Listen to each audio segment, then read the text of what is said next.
ইউরোপের অন্যতম স্বপ্নের দেশ ইতালিতে যাওয়ার জন্য 2026 সালে এসে বাংলাদেশি প্রবাসীদের মধ্যে ব্যাপক আগ্রহ তৈরি হয়েছে। এই বছর ইতালির ভিসার আবেদনের হার এবং ভিসা পাওয়ার হার বৃদ্ধি পাওয়ার পেছনে বেশ কিছু শক্তিশালী কারণ ও সরকারি নিয়মের পরিবর্তন কাজ করছে। নিচে বিস্তারিত কারণগুলো তুলে ধরা হলো, যার জন্য 2026 সালে ইতালির ভিসার হার সবচেয়ে বেশি। 1. নতুন ডিক্রেটো ফ্লুসি ও বর্ধিত কোটা। ইতালি সরকার 2026 সালের জন্য তাদের কোটা পদ্ধতিকে আরও বড় করেছে। বিশেষ করে কৃষি, অ্যাগ্রিকালচার, নির্মাণ খাত, কনস্ট্রাকশন, হোটেল, ট্যুরিজম ও কেয়ার গিভার খাতে শ্রমিকের তীব্র সংকটের কারণে হাজার হাজার নতুন কর্মীর কোটা বরাদ্দ করা হয়েছে। এর মধ্যে বাংলাদেশের জন্য একটি বড় অংশ নির্ধারিত থাকায় ওয়ার্ক পারমিট ইস্যুর পরিমাণ বেড়েছে। 2. নুল্লা ওস্টা ও অনলাইন ভেরিফিকেশন সিস্টেম। আগে স্পন্সর বা মালিকরা আবেদন করার পর নুল্লা ওস্টা বা কাজের অনুমতিপত্র পেতে বছরের পর বছর অপেক্ষা করতে হতো, কিন্তু বর্তমানে ইতালি সরকার তাদের ইমিগ্রেশন ও শ্রম মন্ত্রণালয়ের অনলাইন সিস্টেমকে আরও আধুনিক করেছে। মালিকের ট্যাক্স ফাইল এবং অর্থনৈতিক সক্ষমতা ঠিক থাকলে খুব দ্রুত নুল্লা ওস্তা ইস্যু হচ্ছে। অনলাইন যাচাইকরণ সহজ হওয়ায় ভুয়া কাগজপত্রের সংখ্যা কমেছে, যার ফলে প্রকৃত আবেদনকারীদের ভিসা পাওয়ার হার অনেক বেশি। 3. স্টুডেন্ট ভিসার সহজ প্রসেস। University portal. উচ্চশিক্ষার জন্য ইতালিতে 2026 সালে বাংলাদেশি শিক্ষার্থীদের ভিসার হার উল্লেখযোগ্যভাবে বৃদ্ধি পেয়েছে।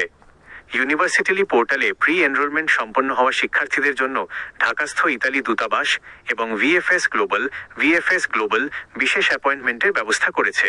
ফলে শিক্ষার্থীরা কোনো দীর্ঘ জটলা ছাড়াই দ্রুত সময়ে ফাইল জমা দিয়ে ভিসা হাতে পাচ্ছেন। 4. ফ্যামিলি রিইউনিয়ন ও ট্যুরিস্ট ভিসার বিশেষ সুযোগ।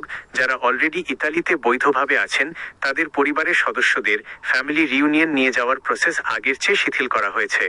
বিশেষ করে যাদের নুল্লা ওস্তার মেয়াদ শেষ পর্যায়ে, তারা কোনো অ্যাপয়েন্টমেন্ট ছাড়াই সরাসরি ওয়াক ইন ফাইল জমা দেওয়ার সুযোগ পাচ্ছেন।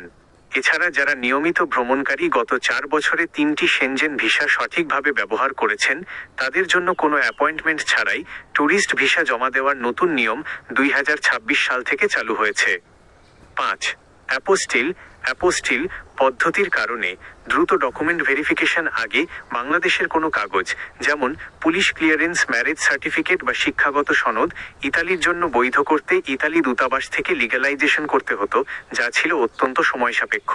বর্তমানে বাংলাদেশ সরকারের মাইগভ ওয়েবসাইটের মাধ্যমে সরাসরি অ্যাপোস্টিল করে নেওয়ার নিয়ম চালু হওয়ায় কাগজপত্রের সত্যতা খুব দ্রুত নিশ্চিত করা যাচ্ছে। এর ফলে দূতাবাসের কাজের গতি বেড়েছে এবং ভিসার ফাইল দ্রুত প্রসেস হচ্ছে। আবেদনকারীদের জন্য জরুরি পরামর্শ।